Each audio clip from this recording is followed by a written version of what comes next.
Hello les passionnés d'industrie et de RH, nouvel été, nouveau format TRH et tu commences sérieusement à attendre que tout le monde soit en vacances et que tu puisses enfin bosser sur tes sujets.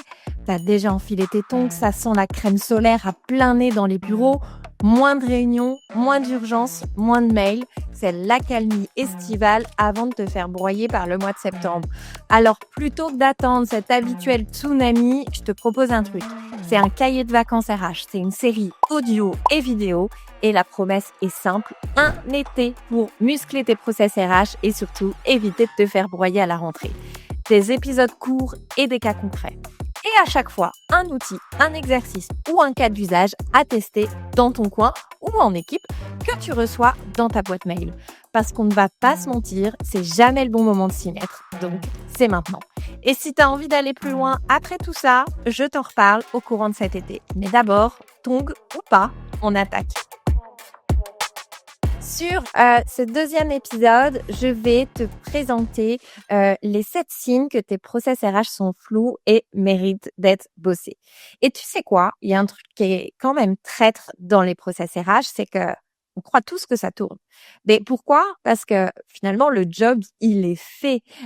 Parce que les collaborateurs, ton équipe RH, fait tout ce qu'elle peut. Donc, in fine, le job, il est fait. Et puis toi, tu as l'habitude de compenser les problèmes. Tu as l'habitude d'éteindre les feux, de gérer en mode pompier. Et puis, ça passe. Mais en fait, à force de tout gérer comme ça, dans le flou, et d'activer ce mode pompier, tu viens normaliser des situations qui finalement sont des symptômes. Et des symptômes, enfin, plus que des symptômes, ce sont des signaux faibles qui veulent dire une seule chose, que tes process RH sont pas au clair. Je t'expliquais dans l'épisode 1 et je t'ai donné des illustrations, des cas d'usage que j'ai rencontrés moi-même lorsque j'étais manager. Je pense, si tu ne l'as pas écouté, n'hésite pas à y aller. Tu verras que oui, il y a des signaux faibles partout.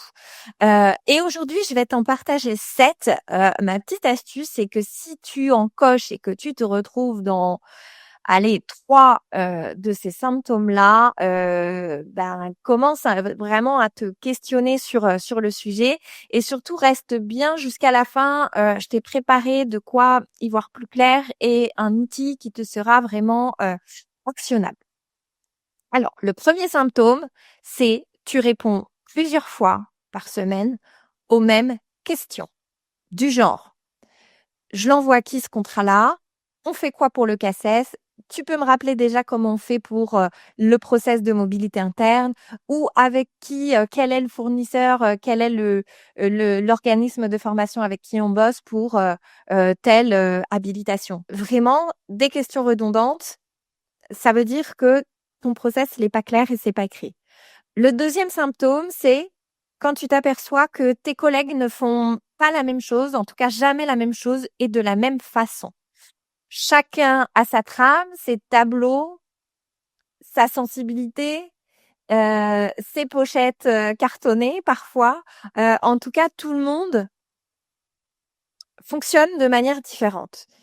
Et justement, ça entraîne le troisième symptôme qui est qu'un process finit par dépendre d'une seule personne. Typiquement, mais c'est un truc que je croise tout le temps, c'est que dès que cette personne-là, elle est en congé, je sais pas, prenons l'exemple de une gestionnaire formation que tu aurais dans ton équipe RH, forcément, elle a un rôle essentiel. Eh bien, lorsqu'elle est en congé, c'est un peu la panique parce que on ne parvient pas à suivre tel projet de formation, on ne retrouve pas les infos qui devraient être enregistrées dans le SharePoint à tel endroit, parce que finalement elle a laissé ça dans sa boîte mail, etc. On est sur un vrai symptôme. Encore une fois, je me répète, mais c'est des verbatims que vous allez souvent m'entendre parler. Ça n'est pas elle la coupable. Le coupable, c'est l'absence de process clair ou partagé. Peut-être que tes process, ils sont clairs, mais ils sont pas partagés. S'ils sont pas partagés, ça veut dire qu'ils ne sont pas cohérents à votre besoin au service RH. Le quatrième symptôme, c'est que toi, tu as besoin de piloter un projet ou ta performance RH ou tes indicateurs et que tu redemandes les infos 3 fois à 3 personnes différentes. Pourquoi ça se présente? Parce que les infos ne sont pas centralisées, parce que elles sont pas du coup au bon endroit, elles ne sont pas facilement accessibles et la data n'est pas tracée. Euh, Si le process était clair et partagé, on saurait où retrouver l'info. Donc, on gagne du temps et surtout, on gagne de la performance et surtout, on gagne aussi en mesure du risque, hein, finalement. Et le 5e symptôme, c'est des candidats ou des collaborateurs qui vivent une expérience qui peut être inégale.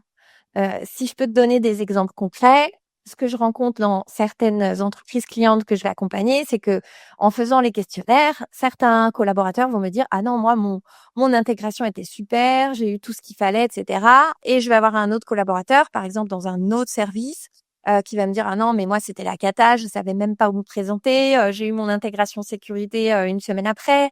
Ma visite médicale, j'ai mis 1 mois et demi avant de l'avoir, alors que je conduis un engin de manutention». C'est un exemple. En tout cas, voilà, on ne fait pas vivre la même expérience candidat ou collaborateur à chacun. Donc là, c'est ce qu'on appelle la notion de variabilité. Voilà. Donc ça, c'est vraiment un symptôme. Encore une fois, si on a un process qui est partagé, par tous, on va venir égaliser les expériences et optimiser les expériences candidats et collaborateurs de chacun. Le 6e symptôme, c'est quand tes managers ne connaissent pas les différentes étapes d'un process RH. Ils vont prendre des raccourcis que toi, tu dois corriger. Ou alors, ils vont essayer de négocier. Ça, je pense que c'est quelque chose que tu dois voir souvent.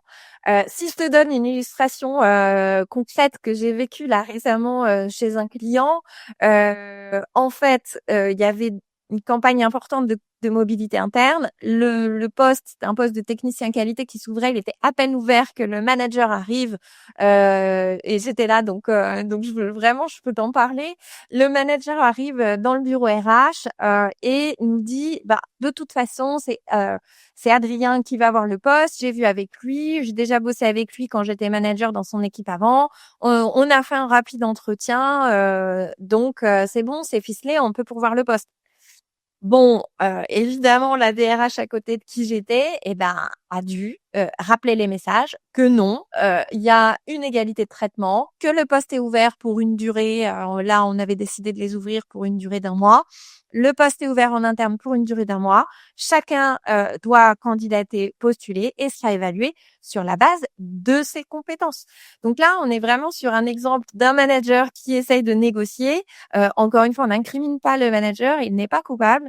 Euh, Néanmoins, le process, il n'était pas suffisamment cadré. Voilà, on n'a pas suffisamment rappelé les règles et les attendus de ce process-là, ce qui fait qu'on a eu une défiance finalement sur ce qui était attendu.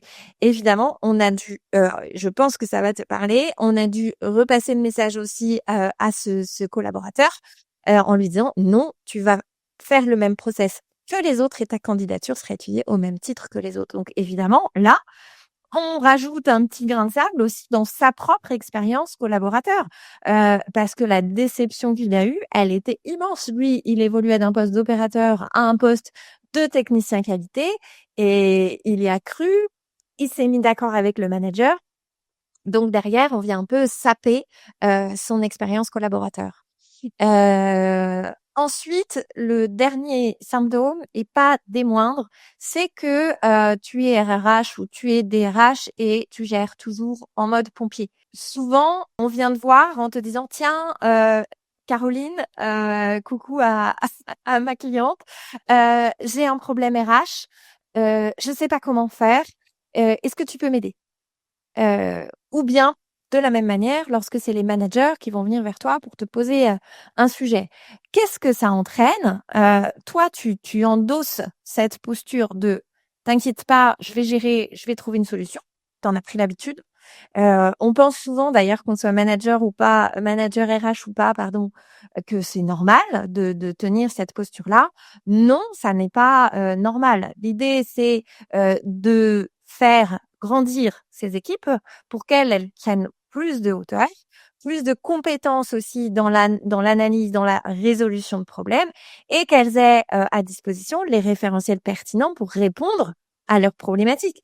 Et ces référentiels pertinents, ce sont les process RH. Donc du coup, toi, tu te retrouves comment face à cette situation? Eh bien déjà, tu es happé par l'opérationnel, alors que tu devrais être attendu et que tu es attendu sur des sujets, stratégiques, qui sont souvent d'ailleurs, ceux qui t'animent. Donc tu finis par t'épuiser et tu finis en plus, par ne pas réussir, finalement à te projeter sur ton propre job. Et c'est même un risque, de désengagement finalement de ta part, de te dire: «Ben non, moi je suis RRH ou je suis DRH, j'ai envie d'un rôle qui soit beaucoup plus stratégique qu'opérationnel». Et pour ça, voilà, encore une fois, il y a des outils, il y a des techniques pour te permettre d'accompagner la montée en compétences de tes équipes, leur capacité à, résoudre leurs problèmes et la solution, ça n'est surtout pas, ce mode pompier dans lequel tu t'es enfermé. Encore une fois, tu ne t'es pas enfermé, c'est pas de ta faute si tu t'es enfermé là-dedans. C'est vraiment cette absence de structuration qui fait que tu peux en arriver à ça. Alors bon, j'ai mis un peu plus de temps sur cet épisode, on est déjà à 10 minutes, donc je vais terminer. Je récapitule ces 7 symptômes. Tu réponds plusieurs fois par semaine aux mêmes questions. Le deuxième symptôme, tes collègues ne font jamais les mêmes choses de la même façon. Les process dépendent toujours d'une seule personne. Toi, le quatrième, tu redemandes les infos 3 fois à 3 personnes différentes. Le cinquième symptôme, les candidats ou les collaborateurs vivent une expérience qui est inégale. Le 6, c'est les managers qui ne connaissent pas les étapes des process RH ou qui négocient avec toi. Le septième symptôme, c'est tu te retrouves à gérer en mode pompier. Alors, tu vois que si tu te reconnais dans 2, 3 ou plus de ces symptômes, c'est peut-être le moment de te faire un petit audit maison, en tout cas pour poser les choses, savoir où t'en es. Écoute, je t'ai un peu mâché le boulot. Tu peux télécharger le cahier de vacances, tu sais, dans la description juste en dessous. Celui que tu recevras mardi prochain, tu reçois 2 choses. Donc le quiz, combien tu te mets en process RH. Je t'explique ça un petit peu plus dans l'épisode précédent. Et surtout, une fiche pratique qui est un jeu que j'utilise très souvent auprès des clients que j'accompagne qui s'appelle Dessine-moi un mouton. C'est un jeu qui est sympa, facile, actionnable. Le but, c'est vraiment de sensibiliser ton équipe à ce qu'est un process RH et à l'importance de l'appliquer. Tout ça sans être infantilisant. Alors, je ne t'ai pas écrit juste dessine-moi un mouton. Tu as toute une fiche avec le débrief que tu pourras faire auprès de ton équipe. Donc ça peut être un super levier pour les embarquer aussi dans le cahier de vacances. D'ailleurs, n'hésite pas aussi à leur relayer les épisodes ou le cahier de vacances que je te partage parce que ça peut aussi leur donner des idées, les embarquer. C'est tout pour aujourd'hui. Voilà, t'as écouté, t'as cogité. Maintenant, il est temps de passer à l'action. Et franchement, chapeau parce que t'as déjà avancé sans même t'en rendre compte. Alors, je te laisse là-dessus. On se retrouve lundi prochain pour un nouvel épisode. Toujours court, toujours concret, toujours plus utile. Allez, à très vite et garde tes tongs pas trop loin et continue quand même de profiter de ton été, même si tu bosses sur tes process. Allez, bye!